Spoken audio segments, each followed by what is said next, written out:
Hemos querido aprovechar la experiencia del Padre Johnny acompañando las pequeñas comunidades de Valledupar en este trabajo de formarlos en la liturgia en general y en la oración litúrgica también en particular. Me alegra mucho que hayan venido, nos veremos más tardecito, yo voy a cumplir el compromiso y bueno. Quedan entonces en manos del Padre Johnny y espero que aprovechemos al máximo, porque él va a tratar de comprimir en unas horitas lo que es todo un día de trabajo. Vamos a hacer una invocación al Espíritu Santo que nos ambiente ya, y iniciamos también con un canto. Vamos a hacerla los que podamos leer desde aquí. Ven, Espíritu Divino, manda tu luz desde el cielo. Padre amoroso del pobre, don en tus dones espléndido, luz que penetra las almas, fuente del mayor consuelo. Ven, dulce huésped del alma, descanso de nuestro esfuerzo, tregua en el duro trabajo, brisa en las horas de fuego, gozo que enjuga las lágrimas y reconforta en los duelos. Entra hasta el fondo del alma, divina luz, y enriquecenos. Mira el vacío del hombre, si tú le faltas por dentro, mira el poder del pecado cuando no envías tu aliento. Riega la tierra en sequía, sana el corazón enfermo, lava las manchas, infunde calor de vida en el hielo. Doma el espíritu indómito, guía al que tuerce el sendero. Reparte tus 7 dones según la fe de tus siervos. Por tu bondad y tu gracia, dale al esfuerzo su mérito. Salva al que busca salvarse y danos tu gozo eterno. Amén. Vamos a entonar este canto que creo que es conocido por todos. Hoy, Señor, te damos gracias por la vida, la tierra y el sol. Hoy, Señor, queremos cantar las grandezas de tu amor. Hoy, Señor, te damos gracias por la vida, la tierra y el sol. Hoy, Señor, queremos cantar las grandezas de tu amor. Gracias, Padre, mi vida es tu vida. Tus manos amasan mi barro. Mi alma es tu aliento divino. Tu sonrisa en mis ojos está. Hoy, Señor, te damos gracias por la vida, la tierra y el sol. Hoy, Señor, queremos cantar las grandezas de tu amor. Gracias, Padre, tú guías mis pasos. Tú eres la luz y el camino. Conduces a ti mi destino, como llevas los ríos al mar. Hoy, Señor, te damos gracias por la vida, la tierra y el sol. Hoy, Señor, queremos cantar las grandezas de tu amor.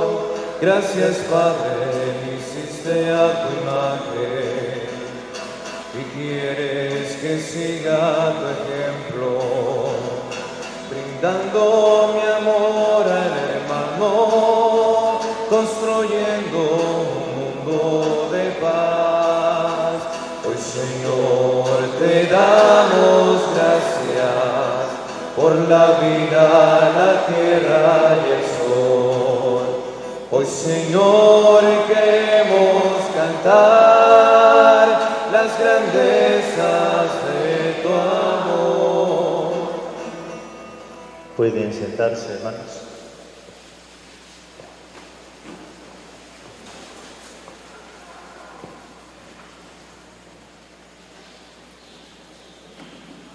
Desde ya les digo que este material que se proyecta va a quedar aquí. El padre Adolfo tendrá ese material para que ustedes también puedan después hacer una presentación de este mismo material en las parroquias. Depende de lo que ustedes más adelante pues quieran profundizar también sobre esto mismo.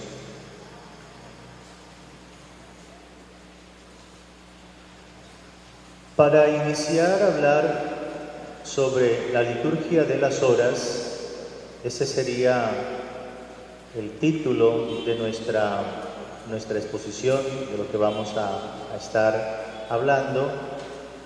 Conviene que hagamos un poco de historia, pero de una forma sencilla y rápida.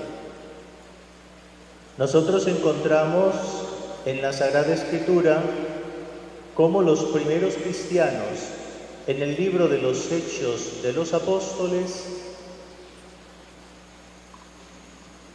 en el capítulo 2, versículo 42 de nuestra Biblia, dice lo siguiente: los hermanos eran constantes en escuchar la enseñanza de los apóstoles, en la vida común, en la fracción del pan y en la oración. O sea que hay una descripción de la primera comunidad cristiana. Y en esa descripción vemos claramente que las primeras comunidades cristianas se reunían para orar. O sea que no es una cosa que nosotros nos estamos inventando. Ya lo encontramos aquí y este es un testimonio. Los hermanos eran constantes en la oración. Se reunían para orar juntos. ¿Y qué oraban? Oraban a partir de los textos mismos de la Sagrada Escritura, porque es importante que nosotros tengamos en cuenta una cosa. Los salmos pertenecen a la tradición judía. No es una cosa típicamente nuestra. Los salmos son de tradición judía. Y los primeros cristianos oraban con los salmos, como lo continuamos haciendo nosotros. Por lo tanto, este sería como la primera experiencia de oración que encontramos ya en la Escritura. Ahora, en nuestro siglo XXI, actualmente, en la realidad que tenemos, que vivimos hoy, tenemos que el Papa San Juan Pablo II, en una carta apostólica al comienzo de este nuevo milenio, iniciando el año 2000, afirma lo siguiente: nuestras comunidades cristianas tienen que llegar a ser auténticas escuelas de oración, donde el encuentro con Cristo no se exprese solamente en petición de ayuda, sino también en acción de gracias, alabanza, adoración, contemplación, escucha y viveza de afecto hasta el arrebato del corazón. Nuestras comunidades cristianas en nuestra parroquia necesitan ser una escuela de oración. ¿Y cómo se es escuela? Precisamente a partir de la práctica que hagamos nosotros. Esa práctica de orar juntos, de orar en común. Y la oración no solamente es petición, como dice el Papa en este documento, la oración es acción de gracias, la oración es alabanza, la oración tiene esta parte de contemplación, de escucha, porque es un encuentro con Jesús. Seguimos.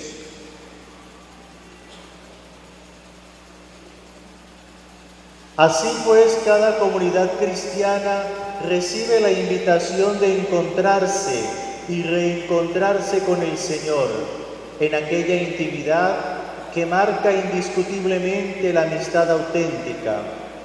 Esto exige una formación espiritual seria y amplia, privilegiando aquella que posee su raíz en la liturgia y que en ella se explana. De esta misma manera lo expresa el Papa en el documento antes citado. Hace falta, pues, que la educación en la oración se convierta de alguna manera en un punto determinante de toda programación pastoral. Nosotros hoy hemos escuchado a Monseñor José decir algo que pienso que tiene mucha importancia. Estamos aquí a las puertas de un sínodo diocesano y me parece que él ha acertado en eso que nos ha dicho. Si nosotros no oramos, entonces no podemos ver después frutos de todo el trabajo pastoral. Necesitamos fundamentar nuestro trabajo pastoral en la oración. Y eso nos toca a todos. Eso no solamente es un tema de nosotros los presbíteros, o del señor obispo, o de las comunidades religiosas. La oración es del pueblo de Dios, es de nuestras comunidades, es algo que nos toca a todos nosotros realizar. Y lo está diciendo aquí el Papa Francisco, hace falta esta educación en la oración, porque es punto determinante de toda programación pastoral. Necesitamos encontrarnos, necesitamos orar, porque de nuestra oración vendrán frutos, muchos frutos, a nivel de la pastoral diocesana. Seguimos. Esta es una pregunta que yo quisiera que pudiéramos responder, pero yo entiendo que ahora escuchar a todos es complicado y tampoco tenemos el tiempo. Pero sería bueno que nosotros respondiéramos, ¿qué es la oración? ¿Qué es para mí la oración?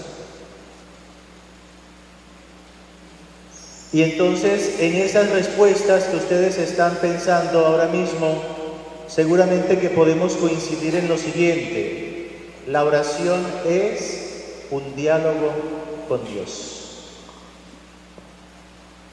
Y cuando hablamos de diálogo, quiere decir que hay uno que inicia y otro que responde, un emisor y un receptor. Podemos decir que es un momento de intimidad espiritual. Por lo tanto, es un momento de encuentro. Aquí lo dice, un encuentro con aquel que amamos. Podemos decir que la oración es el respirar del amor. Nosotros necesitamos el oxígeno para poder vivir. Si no respiramos, morimos. De la misma forma, en la vida espiritual, si nosotros no oramos, entonces se va acabando esa vida del Espíritu. La oración es el respirar del amor.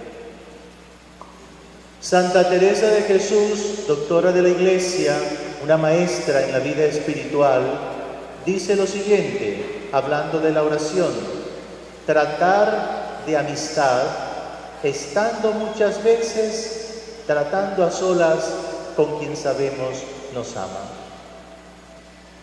Fíjense ustedes cómo Santa Teresa, cuando habla de la oración, dice que es un diálogo de amistad, de cercanía, estando yo solo ante la presencia de aquel que nos ama. Entonces estamos con el amado, con aquel que amamos, con aquel que nos ama inmensamente y del cual hemos experimentado en muchos momentos de nuestra vida su misericordia y su amor. Igualmente, quisiera que respondiéramos esta otra pregunta: ¿qué es la liturgia? Ya sabemos qué es la oración. Ahora respondamos qué es la liturgia, porque a veces tenemos una idea de liturgia que debemos purificar, porque la liturgia tiene mucho que ver con nuestra experiencia en Cristo. Y respondiendo a esta pregunta vamos a encontrarnos que la liturgia es una obra en favor del pueblo. Si miramos la etimología, es decir, la raíz de la palabra liturgia, al comienzo significaba eso, una obra en favor del pueblo. Por lo tanto, tenía que ver con el hecho de trabajar o de ayudar a una comunidad. En el Antiguo Testamento, liturgia significa un servicio religioso hecho por los sacerdotes, por los levitas. Todo ese ejercicio en la celebración era considerado liturgia. Luego vamos a entender que la liturgia son normas para regular la celebración del culto. Es otra definición. Cuando decimos normas, nos estamos refiriendo a aquello que se puede hacer y que no se puede hacer. La liturgia en esto tiene mucha experiencia. ¿Por qué? Porque la liturgia siempre nos va a decir, en letra muy pequeñita, en los libros que utilizamos para la celebración, cómo debe realizarse el culto. También la liturgia es celebración o misterio. Hablamos de liturgia y debemos relacionarlo siempre con el misterio central de nuestra fe. Hemos celebrado hace poco la Pascua y en la Pascua hemos celebrado el misterio central de nuestra fe, la experiencia de que Cristo Jesús entrega su vida para salvarnos, para librarnos de la muerte, para resucitar con Él. Entonces, todas estas son definiciones que de una o de otra forma se han dado a lo largo de la historia. Ahora bien, quedémonos con una definición que tiene que ver con lo que nosotros vamos hoy a realizar aquí, con el tema que estamos tratando. ¿Por qué? Porque de las aportaciones del Vaticano II, la renovación litúrgica, tenemos lo siguiente: es el ejercicio de la obra sacerdotal de Cristo a través de signos significativos y eficaces. Liturgia es el ejercicio sacerdotal de Cristo. ¿Y dónde vemos eso realizado? En los sacramentos. Pero no solamente en los sacramentos.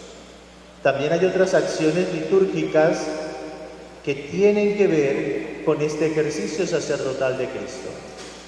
Por eso decimos que también liturgia es la perpetua actuación del misterio pascual de Cristo. Cristo actúa en la liturgia. Es Cristo mismo quien se hace presente.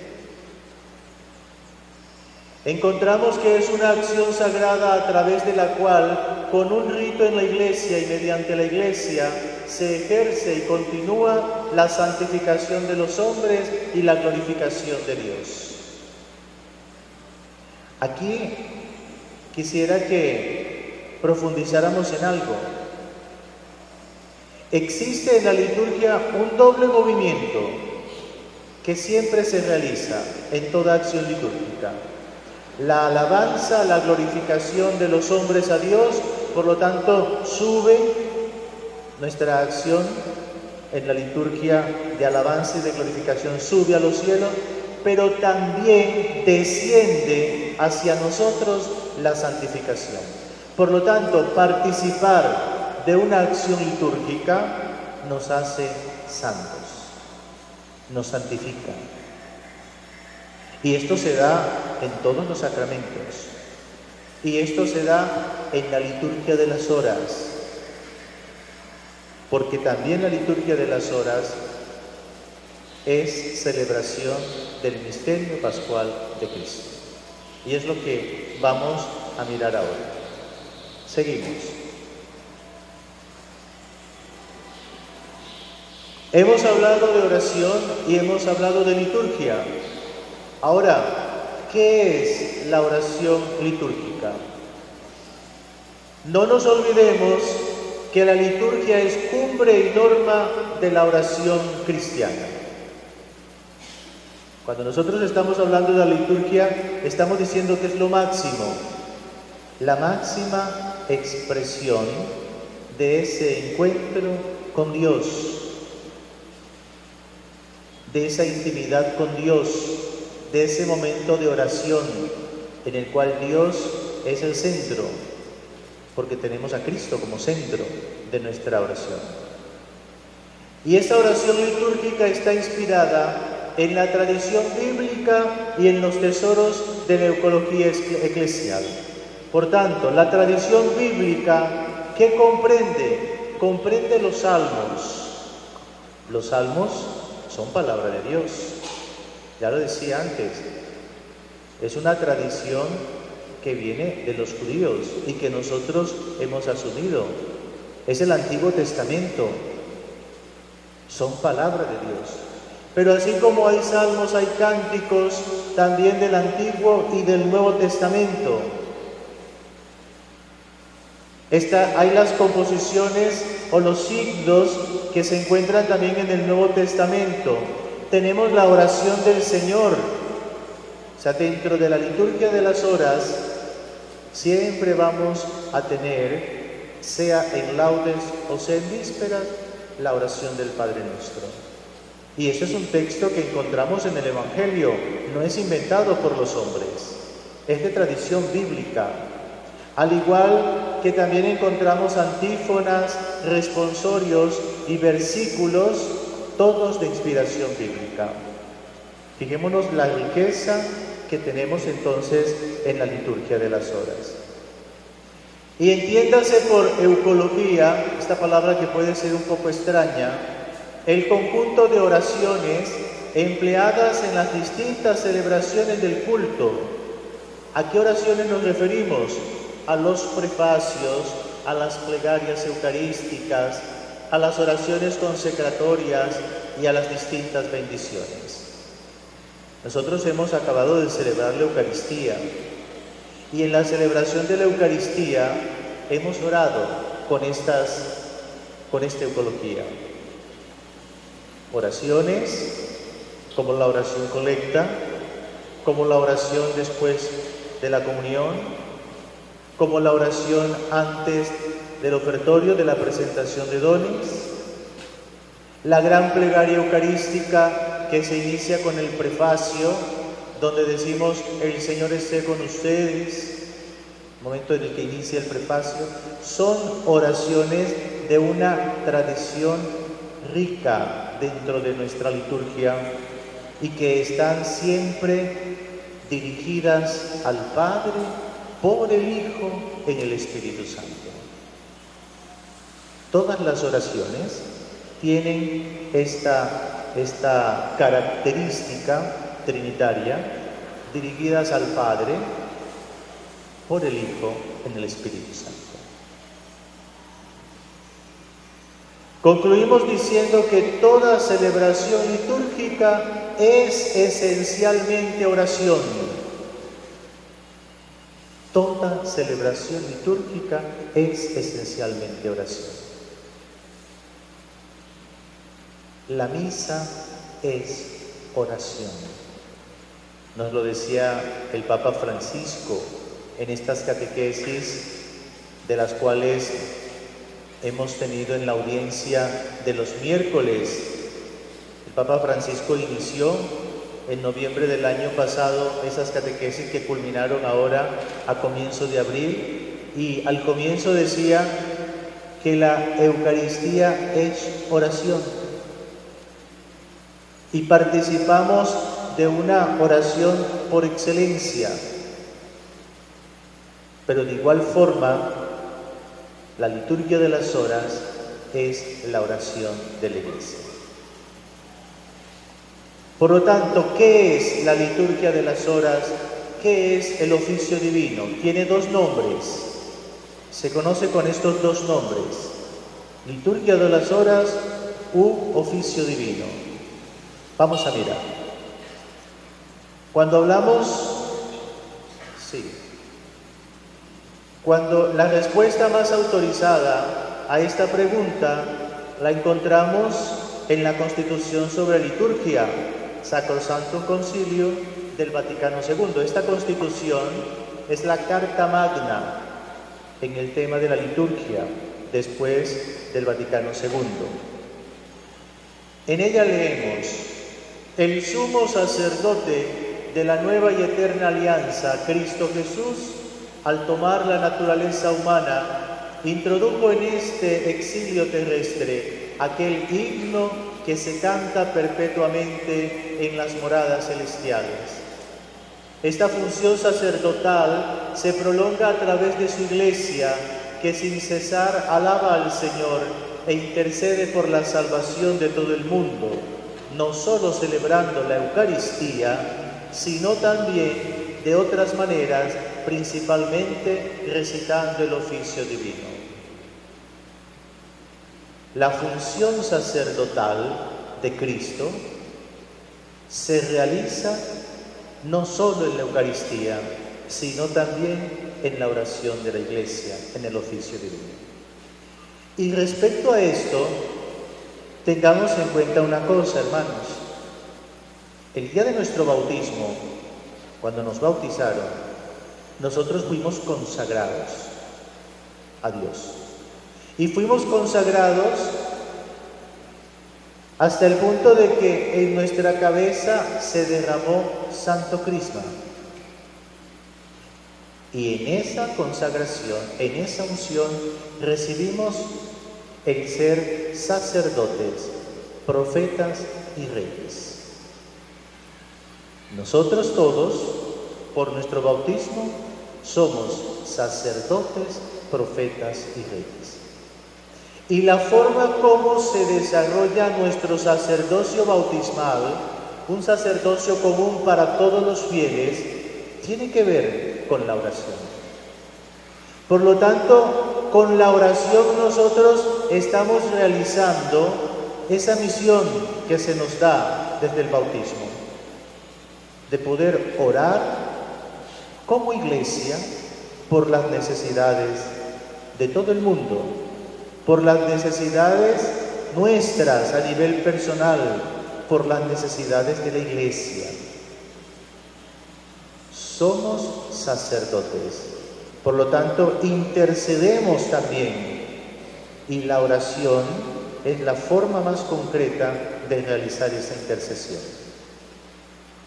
Entonces, esto que dice aquí el Concilio Vaticano II, de que la función sacerdotal se prolonga sin cesar, esa alabanza al Señor es en la intercesión también por la salvación de todos los hombres. Nos toca a nosotros ejercer esa misión. Vamos entonces a continuar aclarando el nombre liturgia de las horas, oficio divino. Decimos que cuando hablemos del oficio divino estamos hablando de la liturgia de las horas. Ahora bien, ¿cuál es la diferencia en el nombre? La liturgia de las horas aparece por primera vez en 1959 y se consagra finalmente como una edición oficial. A partir de esta fecha, en 1959, Beato el Papa Juan XXIII, en este momento, pues él se publica desde el Vaticano la primera edición de ese libro con el nombre Liturgia de las Horas. Liturgia por ser parte del culto público de la Iglesia, como ya lo hemos dicho, pertenecer a todo el cuerpo eclesial, manifestarlo e implicarlo, y de las horas por ser esencialmente oración destinada a santificar las horas del día, las horas de la noche, es decir, todo el tiempo. Por eso se llama liturgia de las horas.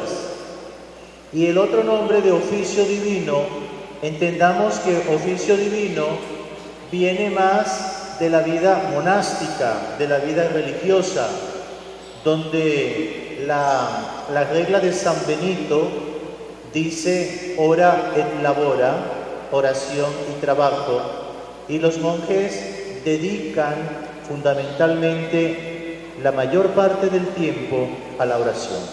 Nosotros vamos a hablar de 2 horas mayores, laudes y vísperas. Vamos a hablar un poco de las completas, pero no quiere decir que sean las únicas horas. Hay otros momentos de consagración que también veremos y que son importantes que conozcamos. Oficio divino adopta este nombre junto con el anterior, el ordenamiento posconciliar. Antiguamente designaba cada uno de los actos cultuales, luego se limitó a la oración litúrgica de la Iglesia. A veces se quiso ver subrayada en él la obligación canónica del latín officium, deber. Los ministros ordenados, el día de nuestra ordenación, nos comprometemos a orar. Para nosotros eso es un oficio, es un trabajo, la oración. Por lo tanto, una de las cosas que no puede faltar en nuestro ministerio es la oración, orar por el pueblo de Dios que se nos encomienda, orar por las necesidades de la Iglesia. Para nosotros eso es un deber. Por eso es un oficio el hecho de poder orar, como lo es también para la vida religiosa, como lo tendría que ser también para nuestra vida como laicos en las comunidades en las cuales estamos. Seguimos. Vamos entonces, yo quiero explicar algo que pienso muchos de los que están aquí conocen, pero también puede que algunos no lo conozcan, o sea, la primera vez. Entonces, vamos a explicar bien cómo se inicia la jornada. Es muy apropiado que una comunidad parroquial inicie la jornada con la oración de laudes, que está situada justo al comienzo del día. Es una de las horas principales del oficio. ¿Por qué rezar laudes, las laudes? Seguimos. La introducción a la liturgia de las horas es este documento que se llama Ordenación General, nos indica el contenido de esta oración. Dice así el número 38. Las laudes matutinas están dirigidas y ordenadas a santificar la mañana. Por lo tanto, la oración de las laudes nos sitúan como comunidad orante ante Dios. Al despertarnos, nos reencontramos a nosotros mismos con todo lo que somos y tenemos. Recuperamos la conciencia de la propia condición como personas humanas y como cristianos. Las laudes hacen memoria, escuchen, hacen memoria de la resurrección de Jesús el Señor. Y viendo cómo nace el alba de un nuevo día, recordamos que solo Él es la luz verdadera que alumbra a todo hombre. La oración de las laudes hace memoria de la resurrección de Jesús. Por eso las laudes se hacen en la mañana. Esto que dice aquí, las laudes matutinas, es para recordar que ya hacia las 10 o a las 11 de la mañana ya no son laudes. No podemos hacer laudes a las 10 de la mañana. No es que me cogió el día, ¿no? O sea, las laudes se hacen justo en las horas de la mañana. Es decir, a primera hora se hace esta oración. Seguimos. Rezar con toda la Iglesia la oración de la mañana es una forma espléndida de expresar nuestro amor al amor, una ocasión inigualable para hacer experiencia de resucitados por la gracia de Dios. Estas son las laudes con las que iniciamos la jornada, con la que iniciamos el día. Seguimos.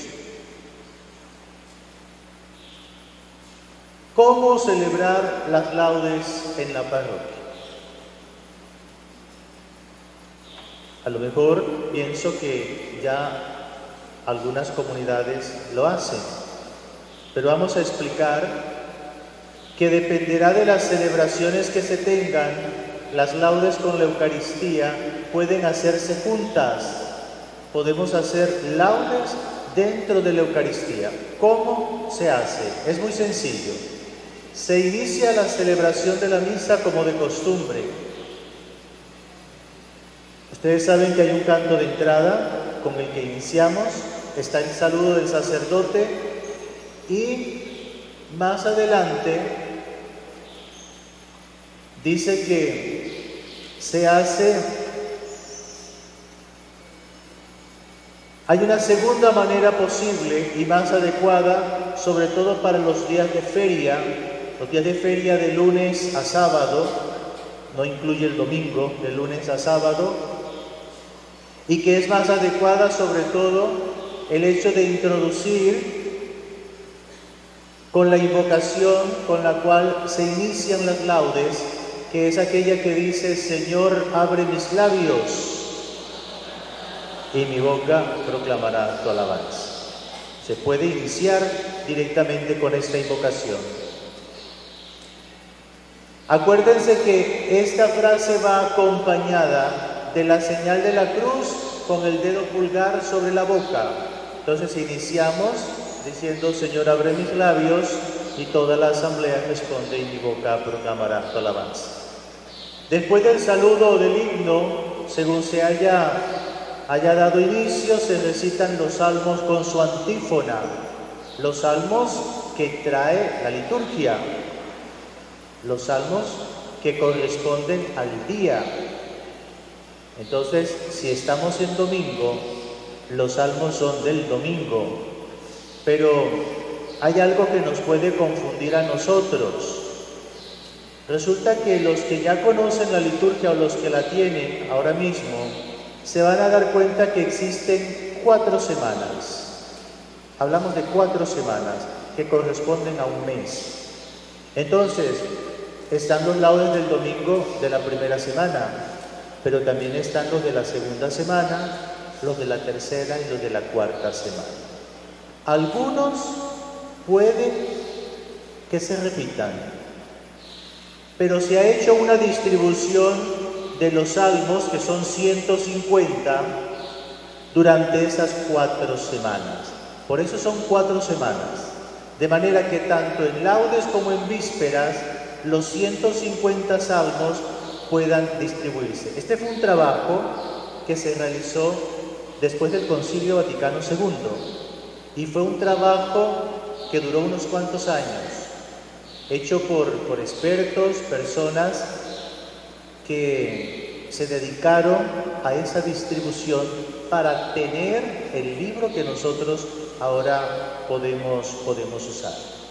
Entonces, ¿quién nos dice si estamos en la primera semana o estamos en la segunda o en la tercera? Necesariamente debemos ir a un libro que se llama Ordo. El ordo significa orden, ordenamiento. El ordo, que es un libro que se publica, la Conferencia Episcopal lo publica, y allí tenemos las distintas celebraciones del año, en este caso 2018. No solamente nos sirve para la liturgia, sino que nos sirve para la celebración de la Eucaristía. Pienso que en todas las sacristías está ese libro, el Ordo. Y también lo podemos adquirir a nivel personal, si alguien lo quiere, justo cuando está iniciando el año litúrgico lo adquiere. porque en el ordo se nos indica dónde está. Ahora bien, el ordo también, la Conferencia Episcopal lo ha preparado como una aplicación para que lo tengamos en los celulares. Lo podemos descargar también.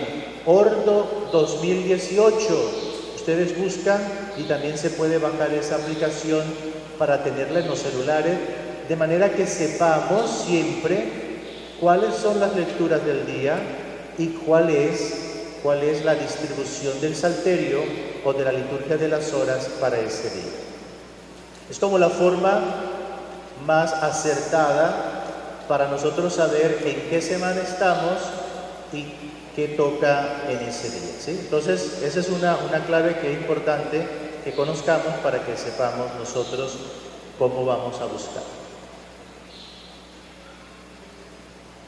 Terminados los salmos y después de la oración colecta, todo continúa de forma acostumbrada hasta después de la comunión, cuando se recita el cántico evangélico con su antífona. Acordémonos que estamos celebrando la Eucaristía y dentro de la Eucaristía estamos haciendo la oración de las laudes. Entonces, hemos rezado con los salmos, terminan los salmos, sigue la celebración normal de la liturgia de la palabra, sigue normal, y después de la comunión se hace la antífona que corresponde al cántico evangélico. Ahorita vamos a hablar de cada uno de estos elementos para que lo entendamos mejor, porque a lo mejor yo estoy diciendo aquí cosas y algunos no están entendiendo, pero ya miraremos en la práctica de qué se trata. Sigue la oración de poscomunión y concluye la misa con la bendición como siempre. Laudes y Eucaristía en la parroquia sería este el esquema que podemos seguir. Seguimos. Ahora, la comunidad se reúne para la oración de laudes, solamente laudes, no hay Eucaristía. ¿Cómo iniciar? Iniciamos normalmente con la invocación del verso Señor abre mis labios, del que ya hemos hablado antes, que diariamente invita a los fieles a cantar las alabanzas de Dios y a escuchar su voz, y los estimula a esperar anhelantes el descanso del Señor. Esto del Señor abre mis labios, esto no es inventado por nadie. Si nosotros miramos, hay un salmo en el Salterio que tiene esta invocación. O sea, esto se toma de uno de los salmos que tenemos en el Salterio. De esa manera iniciamos la celebración. Continuamos. Luego vamos a encontrarnos con el salmo invitatorio. Son 4 salmos invitatorios. El Salmo 94, Salmo 99, Salmo 66 o Salmo 23. Y cada uno de estos salmos tiene una antífona propia que acompaña al salmo en forma responsorial según el oficio que estemos realizando. Entonces, muchas veces siempre repetimos el mismo salmo, que es el Salmo 94. Venid, aclamemos al Señor, demos vítores a la roca que nos salva. ¿Sí? Continúa todo este salmo. Este es el primero que aparece y yo diría que es el que más se repite, más se hace, pero no es el único. Se puede variar ese salmo. Entonces, hay una persona encargada de hacer la antífona y de ir leyendo, proclamando las estrofas. Después de cada estrofa se repite la antífona. Sí, después de cada estrofa se repite la antífona. Allí nos lo indica bien. El himno, su finalidad es introducir en la celebración, pasar de lo simplemente popular a lo propiamente eclesial y bíblico. El himno parte de las maneras de hablar de cada pueblo e introduce en las maneras de hablar de Dios. A continuación se dice el himno que corresponda del día. En los laudes del domingo y feria se dice el himno que se indica al principio de cada uno de los tiempos. Resulta que como estamos en el tiempo de Pascua, el himno es propio, porque estamos en Pascua. Si estuviéramos en el tiempo ordinario, el himno cambia. Y es el que ustedes tienen en la liturgia pequeña. El himno que está en la liturgia pequeña, la que muchos tienen ahora porque la han comprado, ese es el himno del tiempo ordinario. Pero para el tiempo de Pascua, el himno es diferente. Lo mismo sucede si estamos en Adviento o si estamos en Cuaresma, ¿sí? La liturgia tiene himnos propios para cada momento. Lo dice aquí, en el Tríodo Pascual, en las solemnidades y en las fiestas, el himno se toma del respectivo propio común. En la memoria de los santos, si no tienen himno propio, pueden elegirse o bien el himno del común o bien el himno de la feria. ¿Qué quiere decir esto? Que incluso la celebración de los santos tienen himnos propios. Por lo tanto, el himno es un elemento de la liturgia de las horas. ¿Qué se puede hacer en muchos momentos? Cambiar el himno por un canto. Entonces, inmediatamente se inicia la salmodia.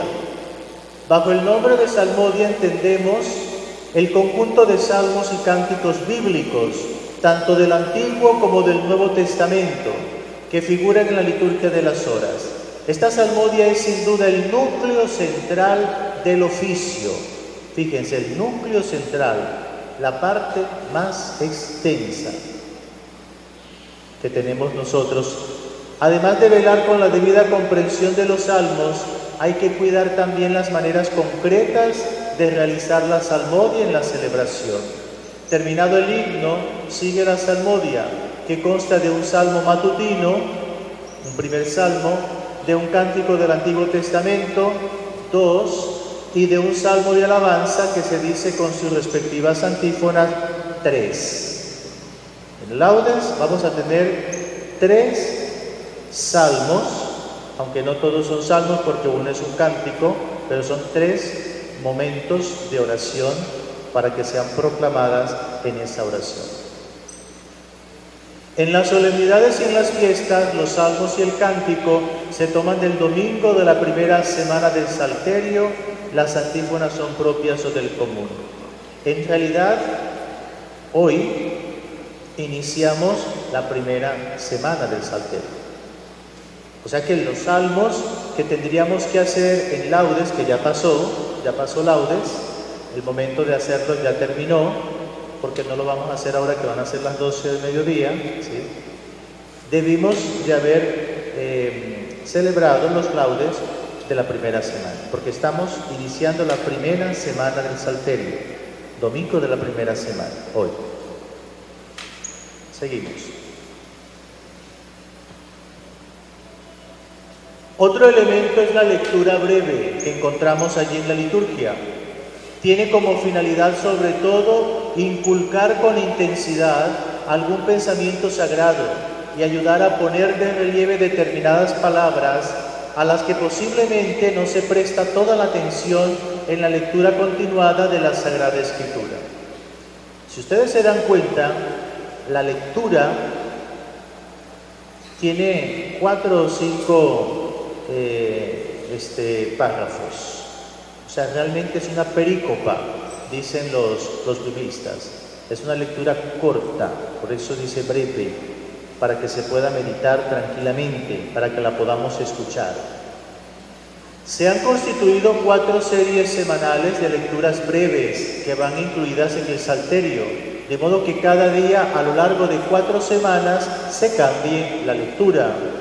Hay además series semanales para el tiempo de Adviento, Navidad, Cuaresma y Pascua. Como estamos en el tiempo de Pascua, la lectura que corresponde durante todo este tiempo es diferente de la que aparece en la liturgia que ustedes tienen, en la pequeña. ¿Por qué es diferente? Porque la liturgia pequeña trae las lecturas del tiempo ordinario.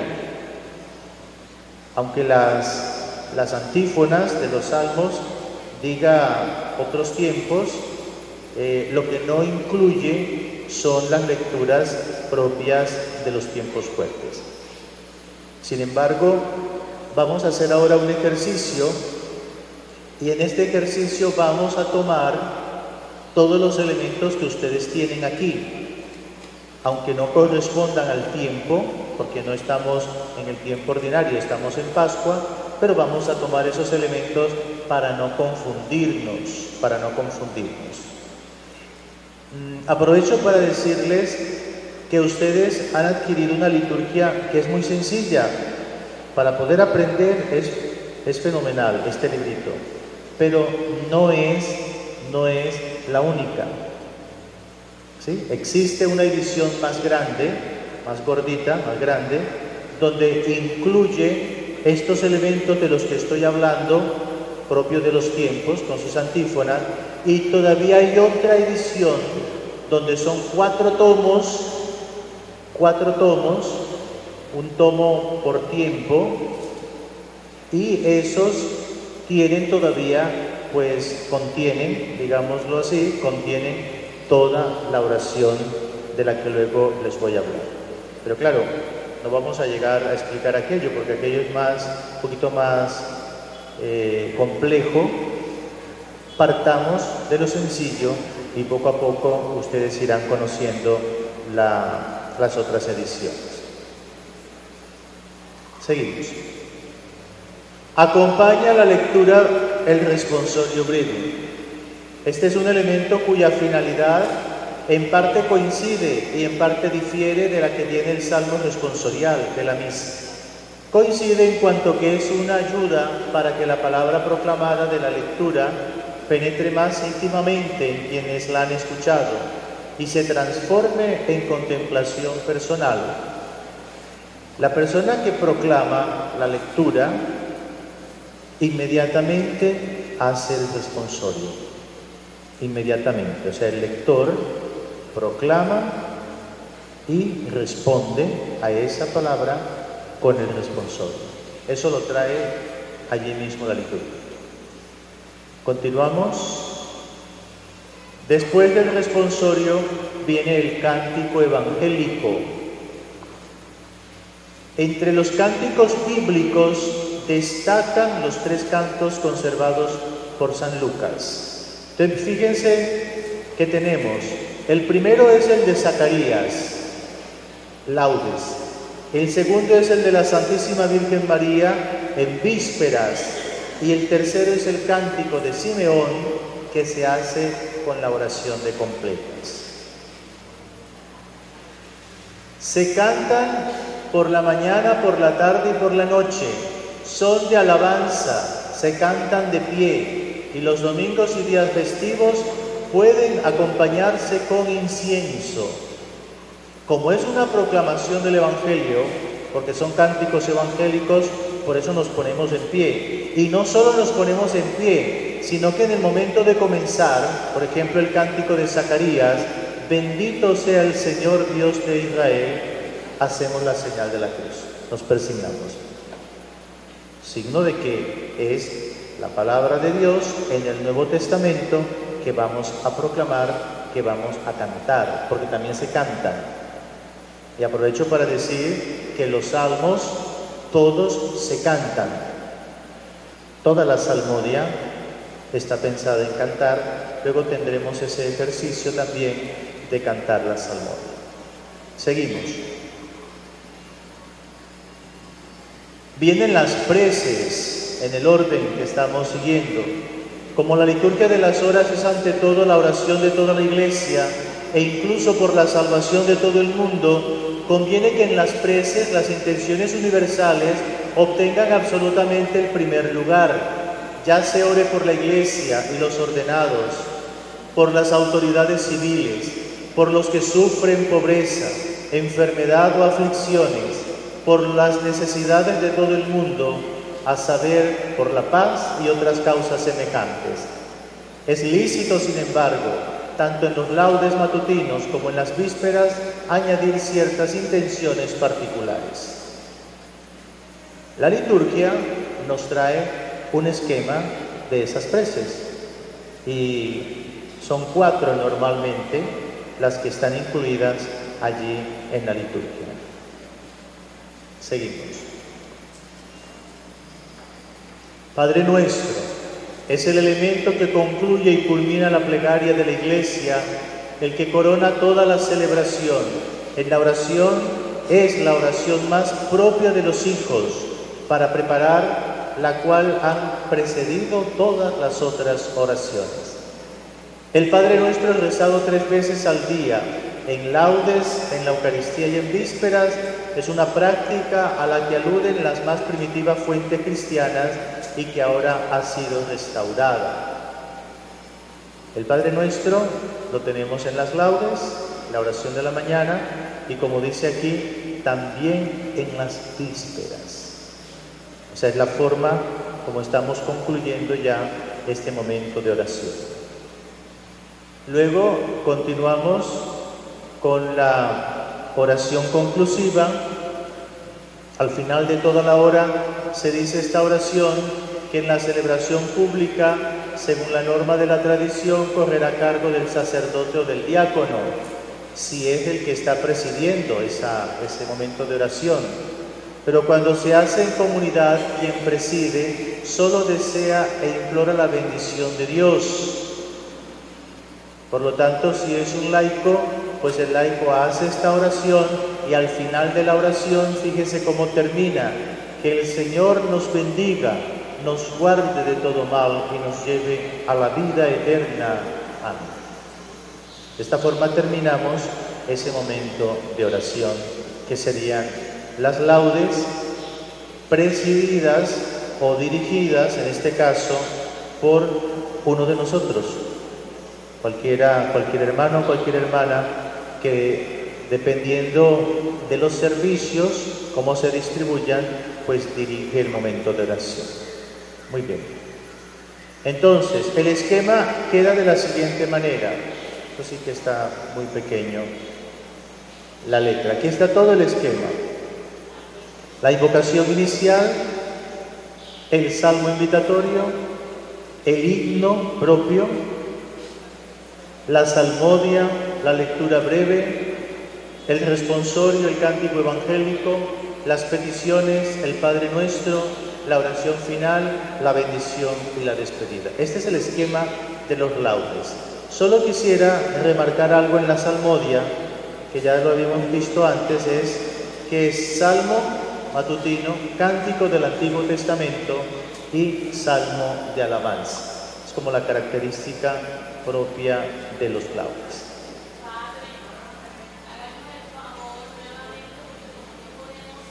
Sí, voy diciendo. Perfecto, el esquema.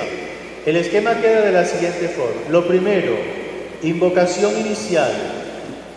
La invocación inicial, Señor, abre mis labios, es la invocación. Luego, el salmo invitatorio. Hemos dicho que de salmos invitatorios hay 4. El salmo junto con su antífona sería lo segundo. Lo tercero es el himno que corresponde a ese día, el himno propio. Mejor así. Luego viene la salmodia. La salmodia está compuesta, como estaba antes, Manuel, por el salmo matutino, un primer salmo, el cántico del Antiguo Testamento y un salmo de alabanza.